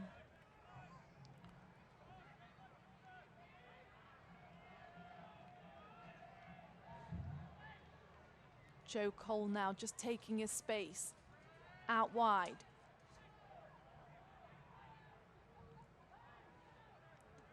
The Rowdies just enjoying a nice spell of possession here. It's Portillos. Ristov looks outside to Schaefer, just a bit late, but you can see the Rowdies here just really getting each other going. Let's see if we can have a look at that chance from just a minute ago. Yeah, here we go. Yeah, it comes out to Schaefer. He takes in, Mueller gets his body in the way again. I think the goalkeeper probably had it covered, but, you know, it's always good to see defenders throwing their bodies at it from shots from distance. And I think Coach Anhaz will be happy that, you know, if you're shooting from outside the box, home coaches are normally pretty good with that, you know, and I certainly think it's been a trait of the game where the Rowdies now with their little change of formation, they've got to see if they can get more penetrative play in and behind the Battery's defence. But now it's the Battery trying to get in behind the Rowdies defence. Tarbrine and Nunga's there. The referee is going to give a free kick for that one. And Nunga, just a workhorse in the middle, though. It's had a phenomenal standout game tonight. Yeah, I think first half for sure that the home team definitely had Here's a chance here, though. And again, Atula Guerra's not offside. The Rowdies' defence just stop and wait. And Mizell very unhappy with Collins there. Unlike Collins, someone of his experience to just stop and hold the line. Yeah, no, and I think Guerra, for the second time in this game, I think he's just a little bit surprised how much time he's actually had there. I think he'll be disappointed that he didn't actually take it on and actually get a shot on goal. You can see there Stuart Campbell up on the sideline, not happy with that one. And the Rowdies just got away with one there, but it's going to be a corner for the home side. And an in-swinger from Jared Van Schaik. Keep your eye on the back post. Skylar Thomas is there, but it finds its way out to Guerra. Lays one off to Higashi. Rowdies pressuring. Nice pressure there from the Rowdies, and they've earned a throw. But this is going to bring up a substitution for Mike Hanhauser. It's going to be a substitution. Atula Guerra for Gordon Wild. And another player that comes into this matchup on superb form. Got 2 goals on Tuesday against ATL UTD2 against his parent club. For him, that's got to give him a lot of confidence, Derek. Yeah, that's a good substitution, is it? You know, Guerra's worked extremely hard. He's got his goal. He's taken a few little knocks. He had that blow to the head in the first half. He also had, a great chance. Here's his goal here now. You know, I said it's got the ball on the edge of the box. You know, he's been the match winner up until now. And Gordon Wild's coming in full of confidence, playing against his parent club. And I'm sure he'll be itching to get on. It's a little bit of a different dimension. And again, I'll have a little tactical change, and we'll see if we can work out how that's going to look now. And again, Atula Guerra, fantastic game for him. His 3rd goal of the season, just met by Mike Anhauser. And congratulations, as Gordon Wild is on the field for the black and yellow. So 1 substitution for each team now. Collins. Out wide to Gorski. Long ball forward to Graf. Mueller, nice and composed there. It's a nice flick to Candela. You see Roseboom there just telling them to get shape. Wild definitely brings a different dimension to the home team, doesn't he? You know, he runs in behind, you know, whereas Guerra used to come short and try and receive the ball. You know, Wild's happy to run in behind players. And I think that will help, certainly Swanson, you know, having someone up there that is prepared to work off his flick-ons rather than someone that maybe just drops off in front. And I think it gives the visitors a real chance now to it calls them another problem. You know, they've got a different they've got a different type of forward to handle, and it'll be interesting to see how that one goes. Well, this is going to bring up another change for Stuart Campbell. It's going to be Nanchoff coming off, and Sebastian Guenzetti is going to be going on for the Rowdies. Normally between that 60th and 70th minute, you know, that's where all the coaches make their changes, and then it takes the game a little bit of time just to settle down. So we'll see if we can work out, you know, what changes have been made. And there's Gazzetti there, chasing it in. Graf, another one with the fresh legs, putting Kuzminski under some pressure there.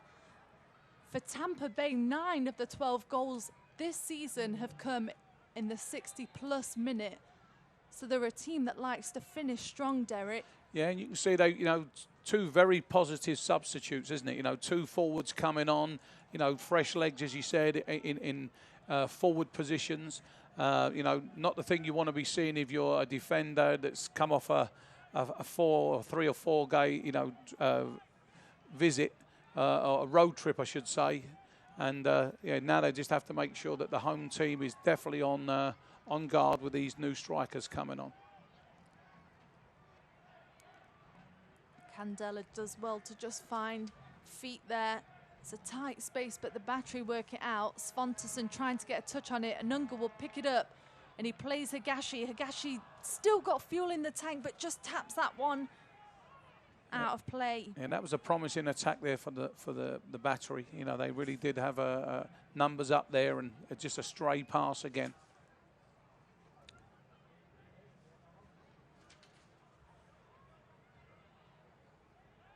Gordon Wild gets his first touches on the ball. It's Higashi and Van Schaik. Van Schaik's looking for one in the box. It almost got tapped onto Wild there. But it's going to be Gorski to bring the Rowdies out.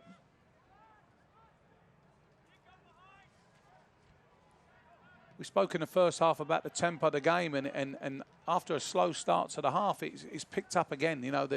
You know, it's a testament to the fitness levels of these players that they can keep this game going at such a pace.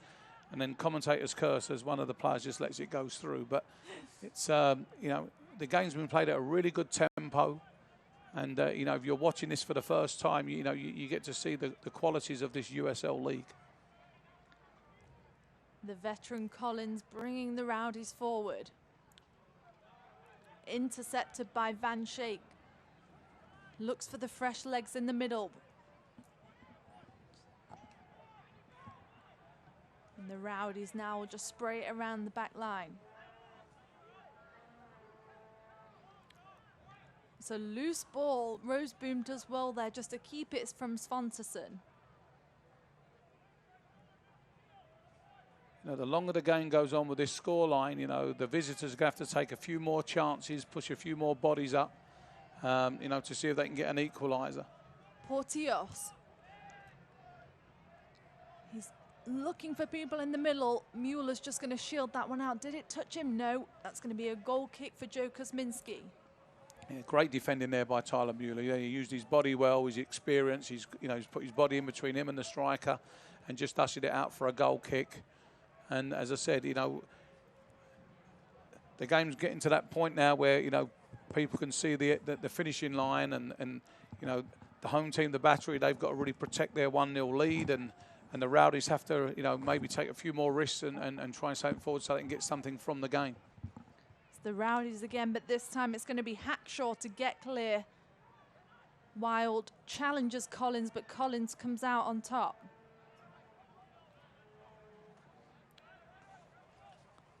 Schaefer in the middle. It's a good ball out to the far side. Just out of reach there, though, and that's going to be a throw-in for the home side. So the Rowdies with 1 substitution left. Mike Anhauser with 2. To double check there. Hackshaw gets us back underway. Roseboom now. Good pressure from the Battery. Roseboom's come into the game a bit more this second half, isn't he? You know, he's another one who's playing a little bit further up the field. You know, he's got a free kick now. He's earned his team a free kick in a very, very dangerous area. You know, the fresh substitutes they brought on, Graf, you know, looks like a big lad. And now that the home team really do have to be on their toes. Roseboom brings a lot of experience to the side. This is his first season with the Rowdies. He comes from Ottawa Fury, where he was the captain. So he just has those leadership qualities. 52 appearances for them. And keep your eye in the box. There's been a lot of pushing and shoving all night, Derek. The referee's just going to have a word there with Skylar Thomas and Rose Boom. Yeah, that's been a feature of this game, hasn't it? The referee's had to keep a real eye on what's going on, you know, away from the actual dead ball kick. Schaefer wants to get this one underway. It's going to be an in-swinger. It's a good ball into the penalty box. I think that was Taylor Mueller that got his head on it there to get it away to safety. And Kuzminski, we've said earlier, has done great coming command, and I think there was one there he just relied on his captain just to deal with it, and you know, was happy to give away a corner at that stage. Taking no chances there in the box. It's going to be Schaefer again, this time with the outswinger. The left-footed ball in. Keep your eye on the penalty spot. Again, lots of pushing and shoving. Doesn't beat the first man, though, this time. And Anunga's going to work hard to get the battery out. Wrist off. Dinks one into the box. Hackshaw heads away. Finds Joe Cole again. Joe Cole's going to take his chance with Mueller, but Mueller just manages to get a foot in there. Deals with it nicely, Taylor Mueller. Portillas took a late one there, I think, from Anunga. I don't think the referee saw it. I think it was more to do with his follow-through than the actual tackle itself. You can see there Stuart Campbell still up off his sideline giving his team direction. Mike Anhauser sitting comfortably in the dugout. It's a nice header that. Hackshaw heads back. Candela tries to get possession in the middle, but he's going to give that one away to Graf. Finds its way back out to Anunga, and Gordon Wild makes the run. Looking to keep him outside, but it's a nice ball to the top of the box for Higashi, and what a ball over the top. Can Gordon Wild control it? He gets the shot off, but what a ball that was from Kotaro Higashi. Just great vision. Yeah, we'll take another look at that in a moment. So here we go. So again, he just lifts it up and over. Gordon Wild, it just didn't, his first touch didn't quite get him there, and in the end he got put under too much pressure to get the shot on target. Great texture on the ball from the Japanese veteran there. I always think these stages of the games now is where coaches earn their corn. You know, they watch the game now, they've seen what both teams have got tactically and what you've got on your bench, and substitutions certainly win games. You know, Campbell's been very positive bringing on two strikers, and we'll see what, you know, the home team coach Mike Anhauser does with his team, whether he decides to shut up shop and settle for the, you know, try and keep a clean sheet, or does he throw one more striker on and see if he can get a 2-0 lead. It's Van Schaik running at them with pace. He lays it off to Svanterson, who's trying to find his way through the Rowdies' back line. Just cleared there, but Anunga will keep the danger in. Out wide to Rittmeyer. Rittmeyer plays one into the box. It's found Wild again. He gets his footing just wide of the post that time, but again, right place, right time, and just in front of the goal, is going to want that one back. Yeah, I'll tell you what, when you get the ball wide and you get the ball across there, you're always going to make defenders panic. So here's an example. It comes back, defenders are right there, they're facing their own goal, and a real good swivel and shot there. It was just unlucky. He just didn't get the purchase on it that he really needed.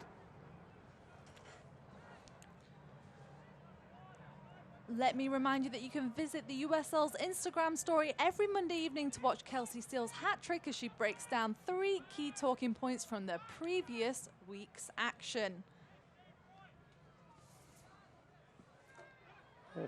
Graf just took Wild there. It was Wild and Thomas. And the battery are going to be in no rush to get this one back underway, Derek. That whole passage there was Wild, wasn't it? Graf was flying in, Wild was getting kicked. It was unbelievable. But no, here we go again. It gives the battery a chance just to restock, get their shape. Yeah, it's getting very interesting now. 13 minutes left on the clock. And as I said, the home team now has definitely got something they want to hold on to. It's Gordon Wild again, creating problems for the Rowdies' back line. Rittmeyer finds Thomas. Thomas got to be careful. Graf was closing in. Collins picks up the loose ball and plays Roseboom. It's Joe Cole. Players on him, but he's found his way through.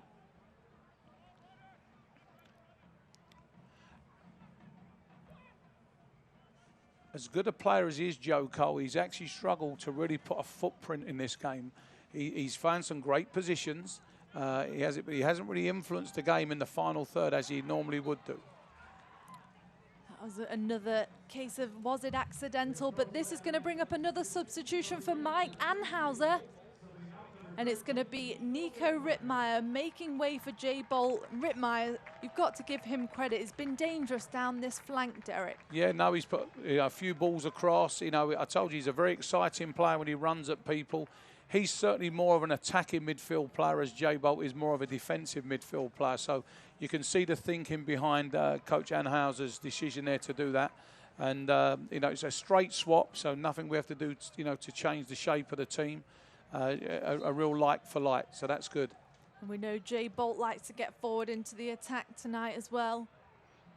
Yeah, I think he's relishing his role, hasn't he, the last few games. I think he came into the club as a traditional fullback, but with this new change of formation, he's been playing a lot higher up the field, and I think he's thriving off of it. Suits him perfectly, and Nunga gets us back underway quickly. He finds Hackshaw out on the left-hand side. It's a long ball forward to Higashi. Higashi tries to turn, but it's picked out in the air. Roseboom. Roseboom, to me, has been my sort of star of the second half. He's actually got more into the game. He's had a lot of the ball. He's tried to dictate what his team does, and I think he's been very impressive this second half for the visitors. And here's going to be another substitution for the Rowdies. This time it's going to be Junior Flemings to come on. Very dangerous player. Joe Cole makes way. He's put in a solid performance. 80 minutes at 36 years old. You can't ask for much more than that. But Junior Flemings comes from New York Red Bulls. First season with the Rowdies. And he's going to drop into the attack. Yeah, again, another very positive substitution. Not a surprise, you know, when you're a goal down away from hole, you definitely need to put all your attacking players on there. A little bit of a surprise to see Joe Cole come off. I mean, he wasn't having his best game, but, you know, he is a player that can turn nothing into a goal. And as I said, I'm sure there'll be a few of the battery defenders glad to see the back of Joe Cole. The referee just telling Skylar Thomas to get back there. Skylar Thomas just enjoying wasting some seconds. Poppy Miller here alongside Charleston Battery Youth Technical Director Derek Broadley. 1-0 to the home side here at MUSC Hill Stadium. Thank you for watching wherever you are tonight. Some Rowdies fans here at the stadium. They always bring a good atmosphere. It's Schaefer over the dead ball. Again, the referee keeping his eye in the box with the pushing and shoving. Kuzminski, solid save from him again tonight. That's his third cross where he's come. He's been very, very confident. He's been very assured, and I'm sure the three central defenders for the home team are absolutely delighted that he's come and collected those crosses. It means that they know that they can just leave them to him, and as I said, every single one of them, he's called it clean and started off a very good attack. He has been very assertive off his line tonight, especially in such a big matchup. There's another one of those handballs again. That's the third one tonight.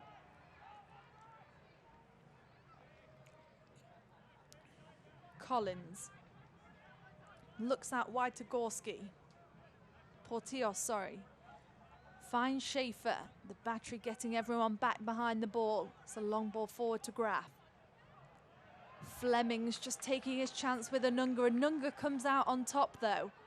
Yeah, Nunga just got the wrong side, but he used his strength well just to get his body in between that and the ball, and came away with it. Very lucky because he was the wrong side at that time. Gwenzetti on the far side. Rowdy's just trying to build some momentum here. Portillos. One feature of this game, Poppy, that I think has been really good for young players to watch is the work rate of the strikers. Higashi, Swanson, you know, they've done great. Graf's come on, he's picked up the tempo as well up front. It's been really good to see these strikers working hard when they haven't got, when their team's not in possession of the ball. And there, Swanson's just worked a little bit too hard, really, and given away a free kick. But if you're a coach, you'd love to see that from your strikers. And both teams tonight, you see how much respect they have for each other, pulling everybody back behind the dead ball when there's been a set-piece opportunity. Yeah, both teams have done that all night. You know, they're both very wary of what the other team brings when they get set pieces, especially in the final third. It's going to be Schaefer again, the German veteran. 1 assist so far this season already. Referees are very particular about where he puts his phone tonight, so it's important that they follow, they adhere to the rules. Taylor Mueller just organising everyone in the box. Joe Kosminski organising the wall. That one has taken a nasty, nasty hit. And this is going to bring on Bobby Weisenberger of MUSC Health. We could hear that one, Derek. Yeah, I think it hit him in a very awkward place, as they say. So hopefully he'll be fine to return. I'm sure it's a sore one. You can see hands on hips from Marcel Schaefer on the far side. Let me remind you that the USL's official Facebook page brings you the best from across the league with news, highlights and interactive features like the USL on Facebook to get the league's best content delivered to you. That's just a case of a player getting hit square on from the free kick. I think you'll have to leave the field and then come immediately back on. But, you know, the shot from Schaefer was going at pace and it's just hit him square. You know, I'm sure he expected to get hit, but probably not as hard as that.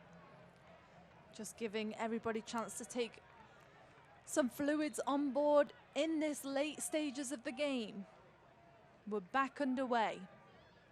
Schaefer in the middle. Yeah, Candela's back on the field. That's good. Portillo's trying to build the attack. Force back to Collins. Switches the play. Gorski.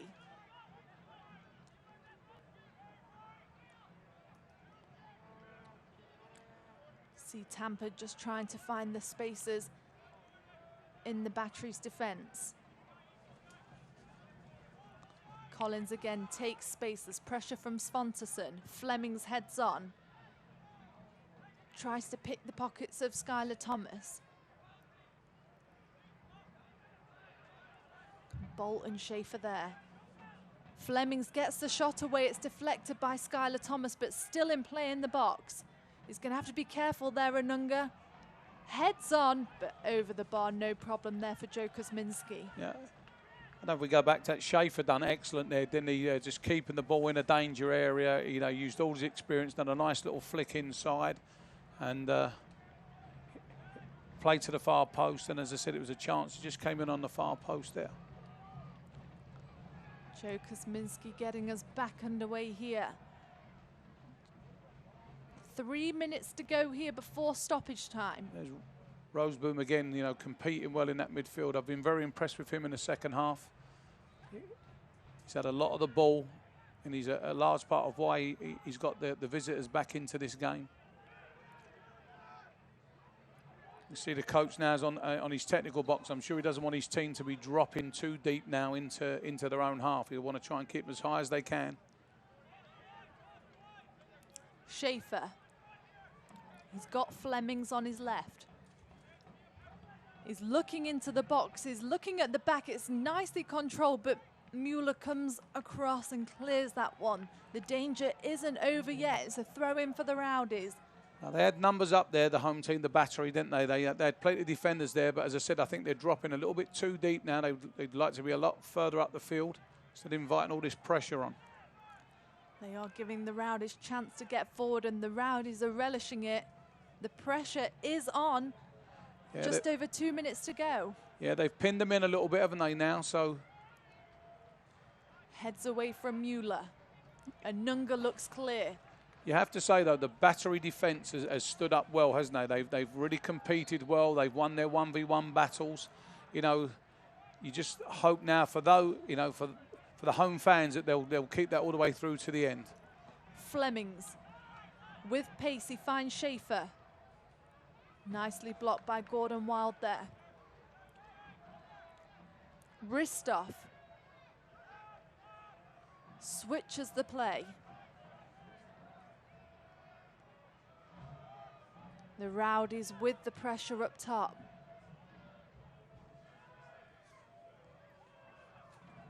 Gorski. Back over towards Flemings. It's Graff in the box. Candela gets a foot on it. Flemings is there. Jay Bolt tracks across. It's going to be a corner for the Rowdies. Schaefer's trotting across again. Yeah, I think Bolt thought it was a goal kick there. He let it run out, and maybe in hindsight he probably would have just hooked that out for a throw-in. You have to say that the visitors are really, really putting pressure on in these last couple of minutes to try and get an equaliser.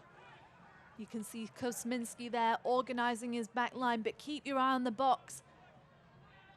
It's a good ball in from Schaefer. It's heads away by Collins. Nice save there from Joe Kosminski, and you can hear the Battery fans happy with that one.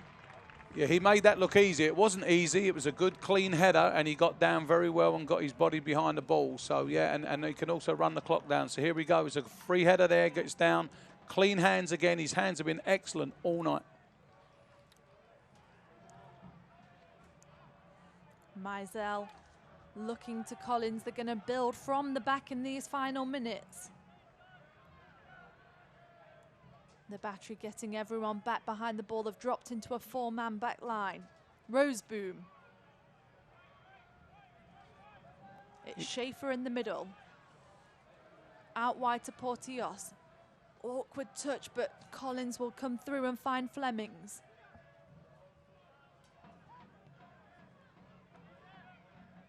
Switch at the park, and the ball is played into the box.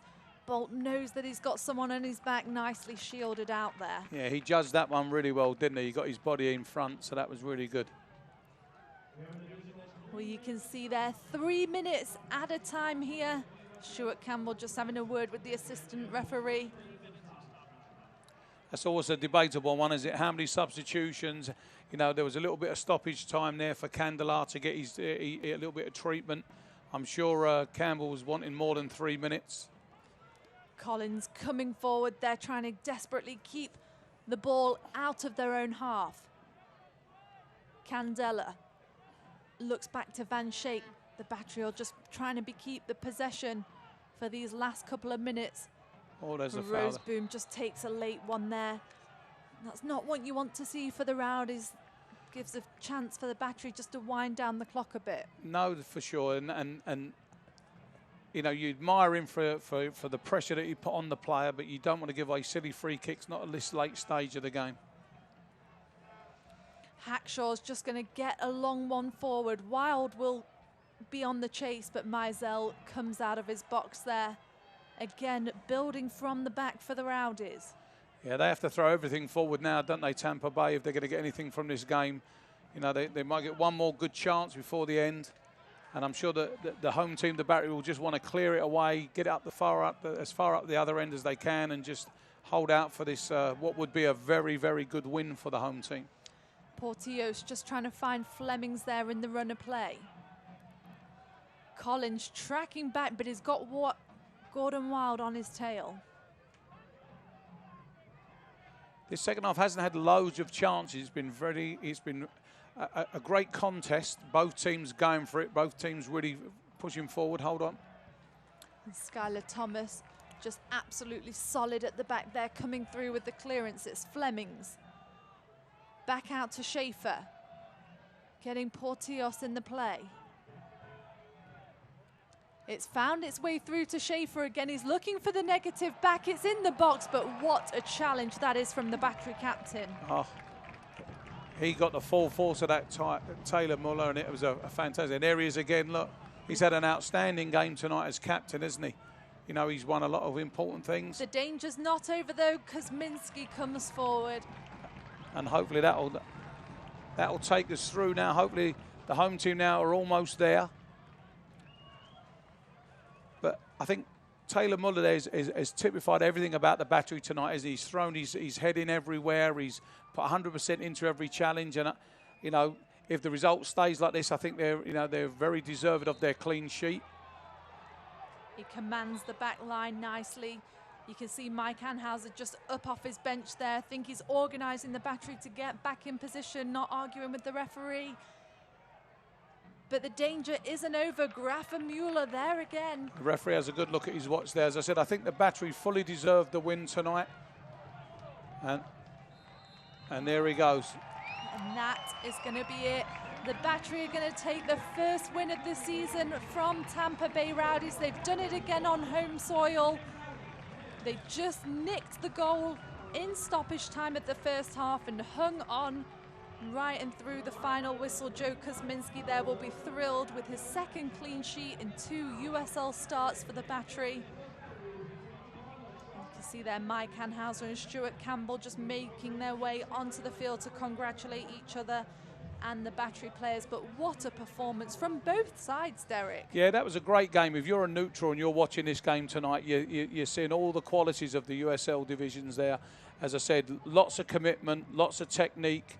What was a very good goal that really would deserve to win in most games. And, the referees had a great game as well. So all in all, a great spectacle, a great advert for the league. And, I'm sure there's a lot of home fans now that will be very, very happy going home tonight. And Mike Anhauser will be thrilled to pick up another 3 points. 3 games in 7 days for the battery. We're going to take a quick look at some highlights from this game. Let's see if we can have a look. So these are the highlights from both halves. As I said, in the first half, really, I certainly would give that to the home team, the battery. They created many chances. It was a real good all-round display. The goal itself was coming, a couple of times they got on the wide right side, wide left side. There was lots of success there. So a real good performance by the battery. And I think, as I said earlier, that the goal that we got was probably fitting to win any game at this level. You're absolutely right, Derek. And here's the goal that won the battery the 3 points. Thank you so much for joining us for tonight's game on behalf of Poppy Miller, Derek Broadley, and the entire broadcast crew. Full-time Charleston Battery 1, Tampa Bay Rowdies 0. Have a fantastic night.